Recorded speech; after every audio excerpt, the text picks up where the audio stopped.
I'm just gonna outright say it. I can't stop playing this god-forsaken game. There, I said it. I said thing. They said the thing!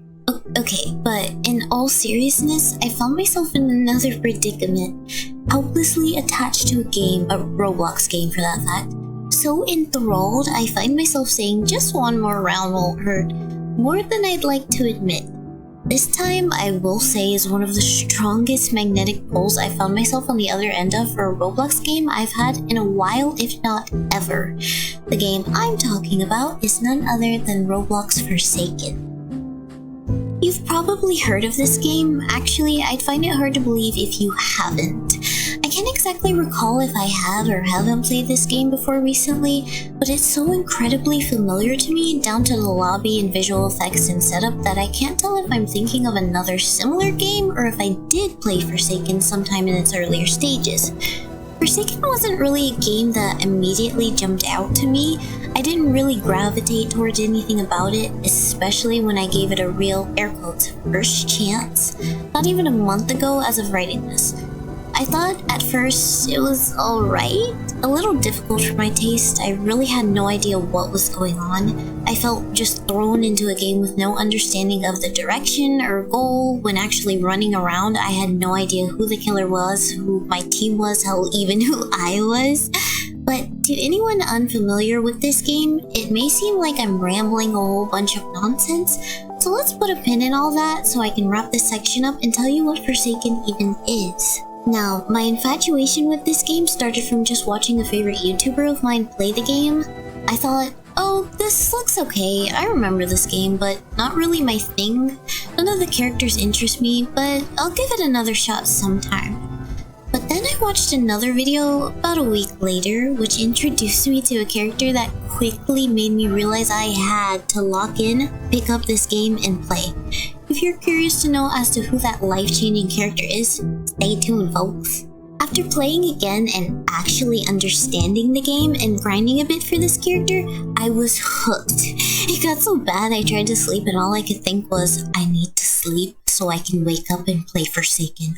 Or, what if I just hop on Forsaken for a bit? Forget sleep. Knowing full and well that I already have heart issues and lack of sleep makes it so much worse. Like, y'all, I was literally in such a trance, I was willing to risk heart malfunctions for this game. Now, I've hyped the game enough. What even is Forsaken?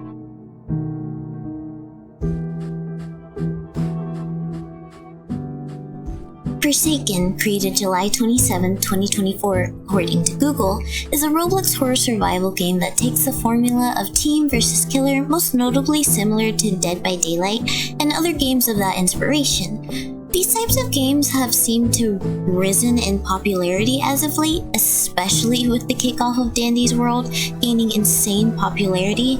Now, I personally love Dandy's World, another game I found myself mindlessly fixated upon, but in a lesser scale, Dandy's World is a more kiddie horror survivalist game that has a similar formula to Forsaken, but with different models. I'll reference Dandy's World just for comparison's sake to give a general idea as to these types of games, and I want an excuse to yap about Dandy's World in the video. Who said that?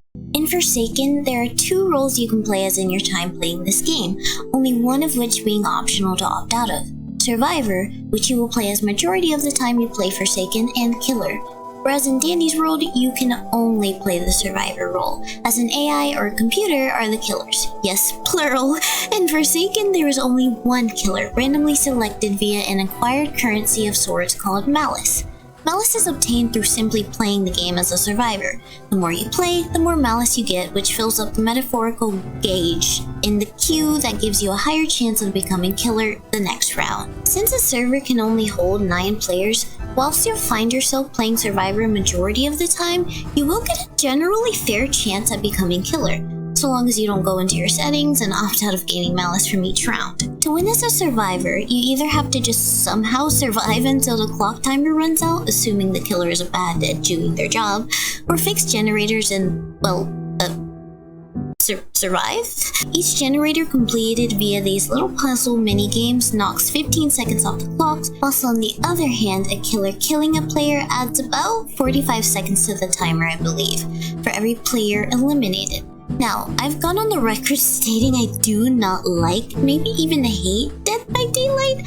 I genuinely have no valid reason why. To me, it just always came off as boring and overpopularized, but for understandable reasons. Its replayability and mass amounts of collabs with other popularized horror media makes it understandably intriguing, and the longevity of it expands with each added DLC. My opinion on DBD may change if I were to actually ever play it, but as someone who doesn't have the funds to splurge on games, let alone on a game that I'm not too positive I'd even like or play, I find other games that are similar in concept and premise and free, or at a cheaper price, to be much more satisfactory. And Roblox holsters a lot of those. That aside, my hatred for DBD made this revelation of obsession with Forsaken even more daunting, especially considering the lack of a prominent character roster in comparison to a game like DBD. I mentioned how DBD has many collabs with other horror media, a killer or two, and 1 or 2 survivors as well per DLC, maybe even 3 characters. Now, take into account there's about 34 DLCs for this game. Yeah. You do the math. On the other hand, Forsaken only has 4 main killers and 10 survivors, not including the dev exclusives or event characters. That's a drastic numerical difference. That being said though, Forsaken's lack of a character roster is made up by the copious amounts of skins per each character. These skins can make the characters practically or literally a whole different character cosmetically, and or even add or change voice lines for a character, namely the killers. A lot of the survivor skins can be seen to reference different characters from other popular games. A few special mentions, Sans and Papyrus from Undertale, Sans being humorously given the name Comic, Celeste from Celeste. This one, which I'm assuming is a funny nod to the game Half-Life, which is a funny I'm giving up on the script, which is a funny play on this character's name, which, speaking of characters, let's go ahead and talk about them next.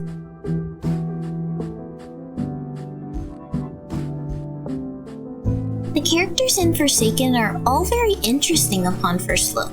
Now, if you know absolutely nothing about Roblox, these characters may appear as just typical quirky Robloxians. But on the other hand, if you know your stuff, or like most of us even grew up on this game, you'll know the characters are much more than meets the eye.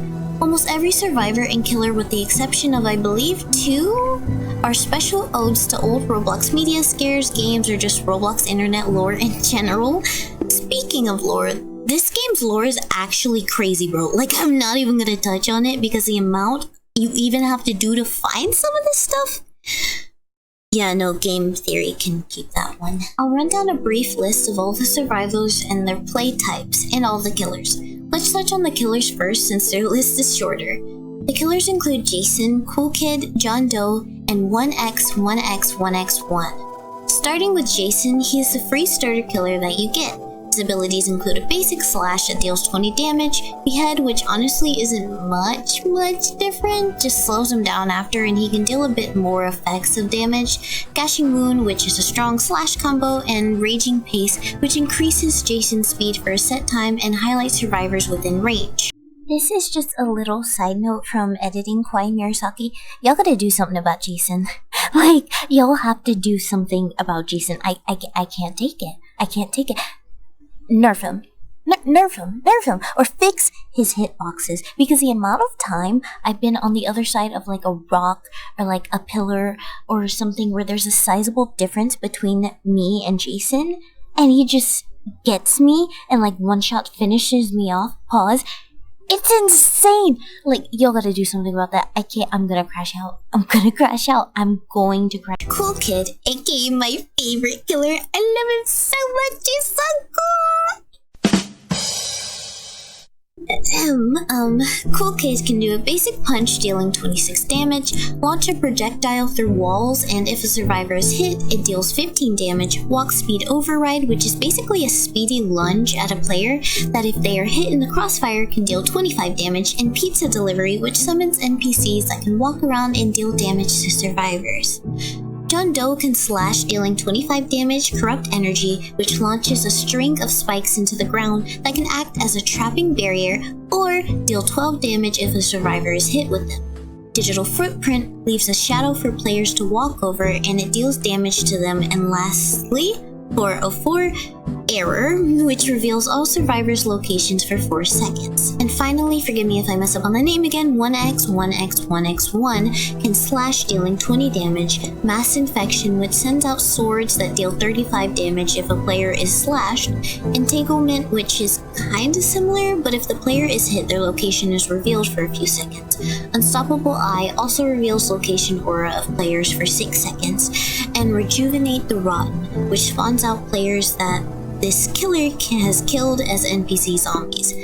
Basically, if you're in a lobby and someone has this killer, consider your run dead and over before it even starts. Now for the survivors, they're all split up into subsections. First up, you have the Survivalists, which consists of Noob and 007 and 7. These players are namely good for the basics of the game, killer distraction and fixing generators.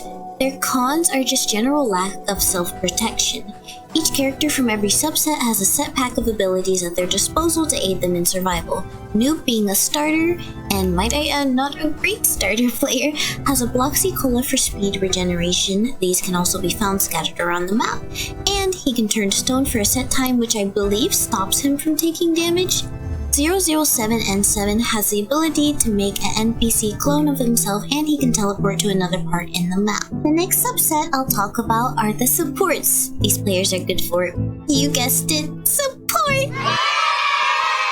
They're best for healing their teammates, distance protection, and fixing generators. Their cons being their lower health stats, so they're not great in close quarters with the killer. The supports consist of Elliot, Dusakar, Builderman, and Toph.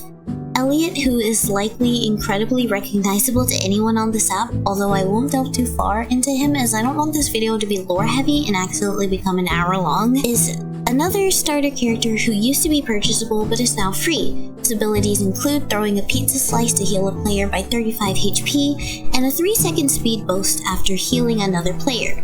Dusakar, I hope I'm pronouncing that right, can project an 8-second long protection shield over another player and can shoot a beam, slowing the killer within range. Builderman can create machines that heal players slowly as they stand within its range, and he can create turrets that shoot at the killer, slowing them when in range as well. The killer can break both of these at any time if they so choose to use an attack upon them, so just keep that in mind. And finally, Toph can create tripwires that, when activated via the killer walking through them, alert survivors of the killer's location for a few seconds within range. And finally, a trip mine that, when the killer activates by becoming within its range, the killer's screen will flash pink, yes, flash, heavy on the flash, obscuring their vision for 5 seconds, and they are forced to walk in a set direction momentarily as well. The final subset is Sentinels. These players are good for killer distraction, but more direct and one-on-one, killer obstruction, and stuns for the killer. And of course, help with generators or give an opportunity to allow the others to complete generators. These guys are just overall better at being in close range with the killer constantly and consistently, whereas the others may attempt to avoid the killer more. Their cons are generally harder to play as they are more complex and rely solely on being in close counters with the killer at practically all times if possible. There's Shedletsky, guest 1337, 2-time enchants. Shedletsky can slash a killer dealing 30 damage and stunning them for 3 seconds, and can heal himself by his second ability, eating fried chicken, healing 35 HP in 10 seconds. Guest 1337 can block attacks from the killer and charge at the killer, slowing them. Chance can flip a coin, heads giving them a charge for all other abilities, and tails giving him weakness for 15 seconds. The other ability being a flintlock that has a one-shot chance at shooting the killer. And finally, 2-time. So Remember how around the start of the video I mentioned there was a character that like caused my absolute spiral into insanity and love for this game? Yeah, we'll unpin that tab right now because this is them. Two-Time is a character I absolutely adore. Not only are they just literally so me for real, like they're literally me for real coded. Did I mention they're so me for real? But just they're so cool and their ability is literally game changing. The risk and rewards of playing Two-Time is genuinely so unfathomably chancy that it makes every game just genuinely so much fun. Not only is this character canonically non-binary, we love the rep, so that gives them an extra plus in my book, but they also have a kitty cat skin. Okay, well, we'll get to the skins in the next chapter. I gotta lock in and focus. Sorry, chat. Okay, Two-Time actually has 3 abilities technically, and one can only be used once in a run. That ability being Ritual. Ritual allows you to take out your dagger and mark a set place on the map that will act as your respawn point. That's right, folks, you get a second chance at life.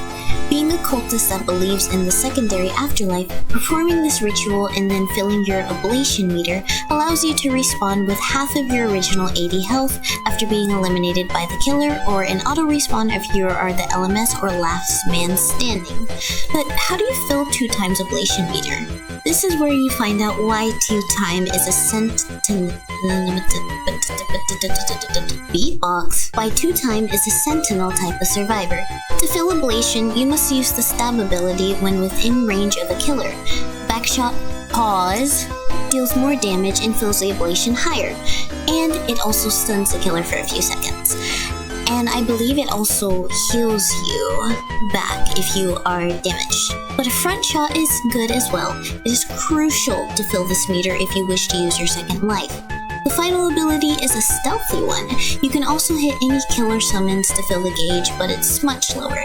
Two-Time can crouch, allowing them to be translucent and not be visible by killers who have vision aiding abilities for, I believe, 8 seconds. This can allow time to sneak up on the killer, get their hit, and run. This means that to play Two-Time, the best way I found is to never be alone if possible, as the second you hit the killer, you're gonna want to run and get your cooldown down. It's easier to do that if you're in a group and the killer has other targets they can prioritize over you. Clearly, I'm no Two-Time master, and they are a fairly hard character to play as you have to be around the killer so much, but they're a really fun character, I must admit. And my favorite, of course. Even something as simple as the map you play on can determine how you should play the round when you play as Two-Time. And of course, I'm sick, so I made Two-Time constantly in the kitty cat skin, of course. It's often best to do your ritual on a far end of the map, even in a small secluded area. On the off chance you are LMS, you'll likely be far enough away from the killer to devise a strategy and to run some time off the clock.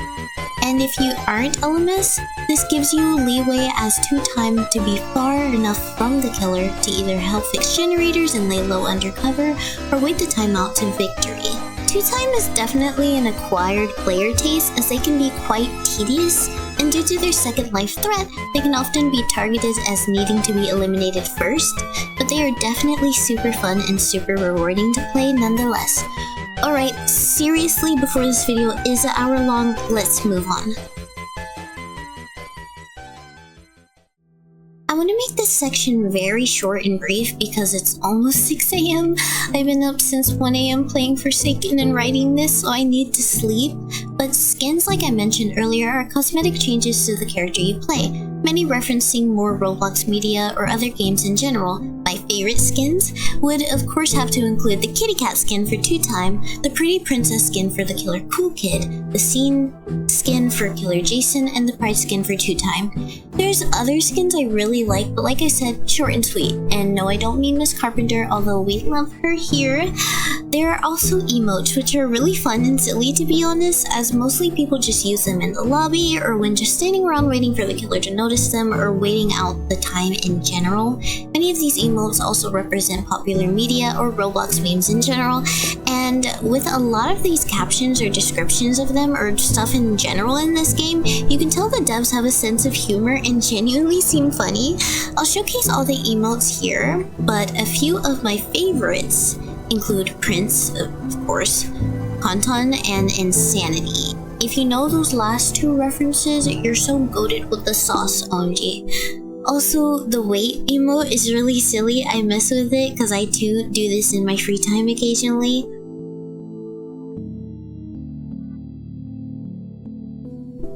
The music in this game is actually phenomenal, I must say, especially considering what this game is. Like, they truly did not have to go this hard on the music or the killer's themes and whatnot. I'll just highlight my personal favorites. Of course, I love Cool Kid's theme.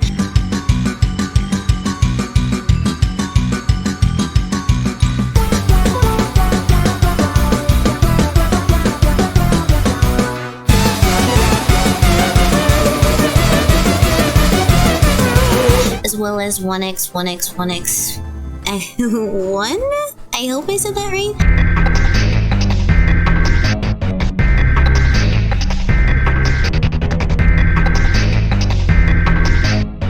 Chase theme, as well as I adore the use of glitchy effects, distortion, and electronic sounds. Pretty Princess's Cutthroat Tea Party also.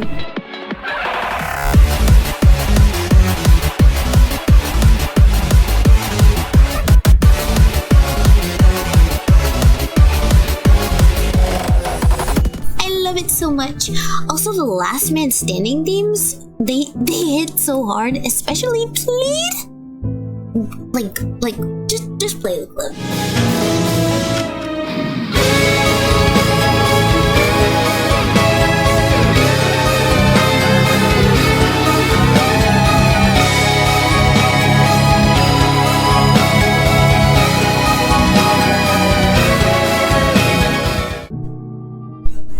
Yeah, in conclusion, this game's OST is like insane. I'll link a playlist someone made to the whole game's OST in the description. Please go listen to it if you have the chance, or just play the game for yourself and hear it all in action. It's so good.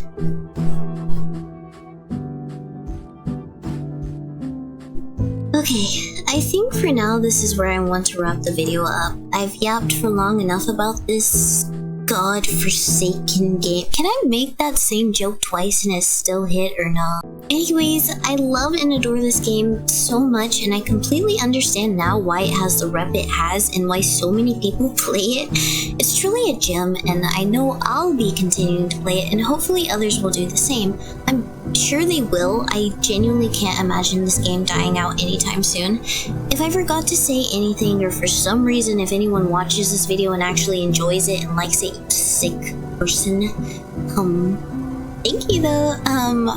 And if anybody wants a part 2 for some reason, I'd happily write up another script and yap on here again. This video has been incredibly draining yet fun to make, because I have grown an immense love for this game and topic, and learning more about it has truly been a splendid experience. And losing sleep to write this script has been nice too. Thank you all for watching and tuning in. I'm Kawaii Murasaki. It's been nice to have you here. Hit that pretty red subscribe button to make it bleed, and if you want to hear it scream, hit the notification bell so you too can scream every time I upload a new video, because it's genuinely so rare that I actually lock in. You'll be more surprised than anything, honestly. Check out my other stuffs here, and thank you for once, farewell, and for twice, bye bye.